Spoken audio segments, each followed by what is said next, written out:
poem by Oscar Wilde, which I have on my work, which I have written, reproduced. That title subsumizes a lot of what my work is about. And the title is We Are Made One with What We Touch and See. That represents also my philosophy, that we are embedded in one bigger scheme. That bigger scheme, let's call it universe, whatever we call it, is a conglomerate of coagulated energy, let's say that, because matter is basically energy. And it's like a dancing, there are dancing wavelengths formulating these particles. Therefore, I have in my work a lot of these dots, particles. I call them sometimes also particles, series particle 1 to whatever. And this investigation of what are we made out of? What is the universe made out of in the material world is my interest, but also the fact that we start to read what surrounds us. So universe becomes a language. It's a narrative which we try to interpret. So what we see and what we touch, we put into categories. We categorize them. We say, this is a tree, that is a cloud, this is a chair.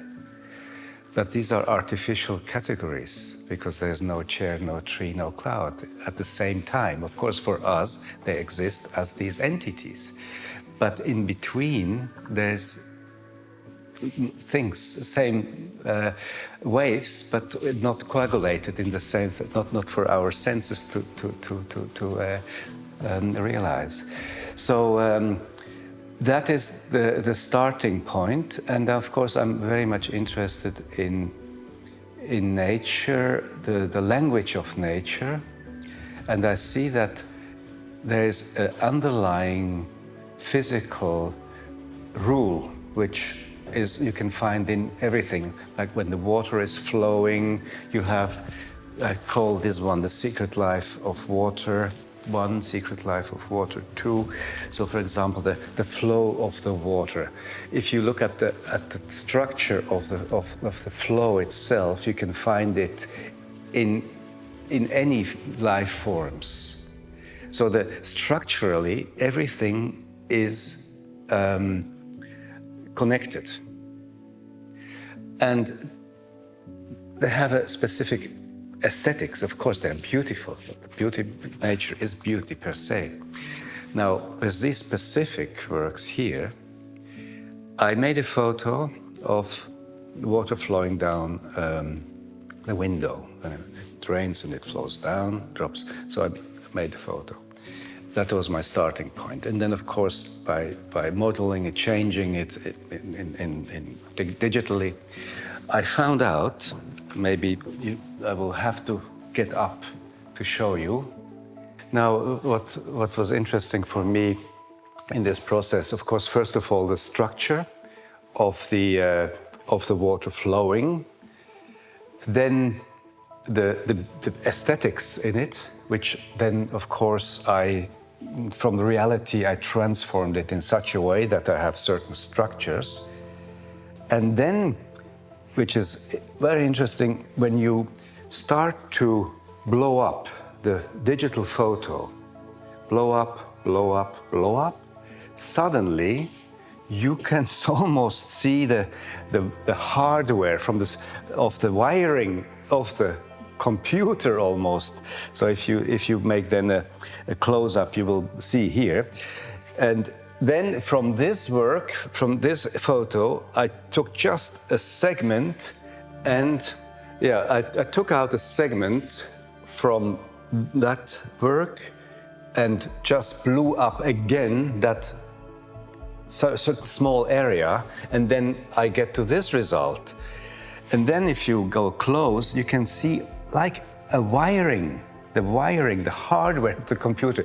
So, which means you start with software and then you end up in the hardware almost. So, which means there's hardware and software, there's no difference. So there's no dichotomy, no polarization between digital and between hardware and software. Basically, it's all a matter of perspective. The same, by the way, the differentiation which we make between realistic art and abstract art is just a matter of distance. The further away you go from what you can define, what you see, the further you go. For example, if you go by airplane and you see the landscape, it's like an abstract piece of art. If you go in the microscopic realm, then again it's abstract. So what we can name, or the realm where we can name the categories are concrete, we call them concrete, and everything beyond, where there's no language, we could call abstract.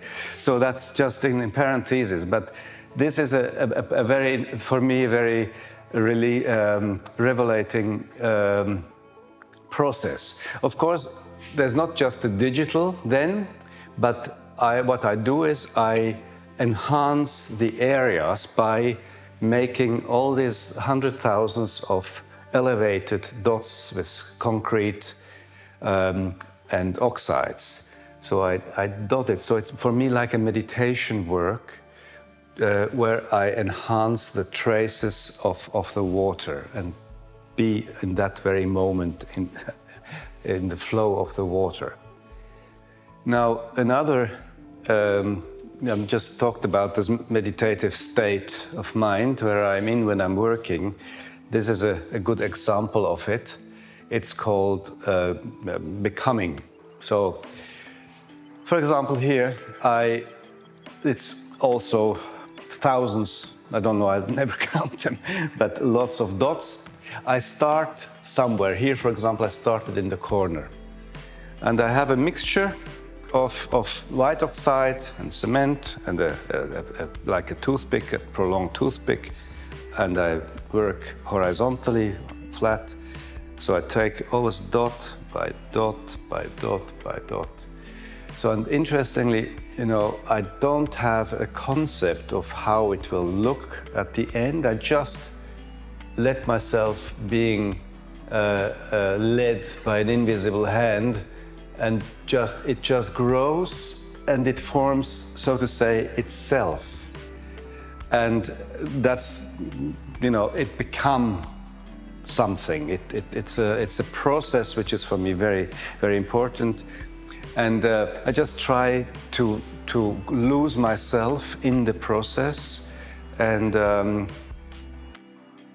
be part of a bigger creative process. So just to imitate what probably nature does with those dancing waves which coagulate. Yeah, it's not possible to actually show it on a photo. That is the problem, because it has a topography, and that's very difficult to reproduce. So yeah, the show is on till the 2nd of February. And you're very welcome to have a close look to the close-ups of The Secret of Water and other works. And I was talking now here about these works, about my work, but it's always actually an absurdity, because I do art because the language has its borders, its limits. Visual arts, every art starts beyond those limits. So actually, Wittgenstein was right when he said, what you can't talk about, you should be silent.